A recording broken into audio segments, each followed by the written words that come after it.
రేపు ఢిల్లీలో జరగబోయే గణతంత్ర దినోత్సవ వేడుకల్లో ఎటువంటి గణతంత్ర దినోత్సవ వేడుకల్లో ఎటువంటి ప్రమాదం జరగకుండా 30,000 మంది పోలీసులు, భద్రతా బలగాలు, అలాగే 70 కంపెనీల నుంచి పారామిలిటరీ అయితే రంగంలోకి దిగింది. మొత్తం 1000 పార్కింగ్ ప్రదేశాల్లో నిఘా ఏర్పాటు చేశారు.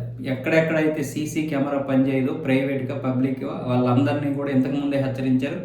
వాటన్నింటి మీద కూడా నిఘా పెట్టారు. పార్కింగ్లో చాలా రోజులుగా ఉండిపోయినటువంటి కార్లన్నింటినీ కూడా పీకి పారేస్తున్నారు. కార్లు కావచ్చు, మెటాడోర్లు కావచ్చు, లేకపోతే బైక్స్ కావచ్చు, ఇంకెటువంటి వ్యాన్లు అయినా సరే నిలకడగా అలా ఉండిపోయినటువంటి వెహికల్స్ అన్నింటినీ పీకి పారేయడమే కాకుండా వాటి యొక్క డీటెయిల్స్ కనుక్కొని ఆ ఓనర్లను కూడా పిలిపించి వాళ్ళకి గట్టిగా వార్నింగ్లు, జరిమానాలు కూడా విధిస్తున్నారు. ఇప్పుడు రేపే కాబట్టి ఇప్పుడైతే మొత్తం మొన్నటి నుంచి ముమ్మరంగా అక్కడ పోలీసులు అలాగే నిఘా అయితే ఇంచుమించు 2-3 నెలల నుంచి అక్కడ దీనిగా ఏర్పాటు చేశారు. మొత్తం డ్యాగ కన్నుతో పనిచేస్తుంది. కానీ పోలీసులు అయితే మాత్రం మరింత దూకుడుగా వ్యవహరిస్తున్నారు. మొత్తం వేట మొదలు పెట్టారు. ఎందుకంటే ఎలాంటి ప్రమాదం జరగకుండా ఉండేందుకు. ఇంతకుముందే ఇక్కడ ఎర్రకోటలో బాంబు పేలింది కాబట్టి ఈసారి అలాంటివి ఎటువంటివి జరగకుండా అయితే మొత్తం కొన్ని వేల మంది అయితే అక్కడ పనిచేస్తున్నారు.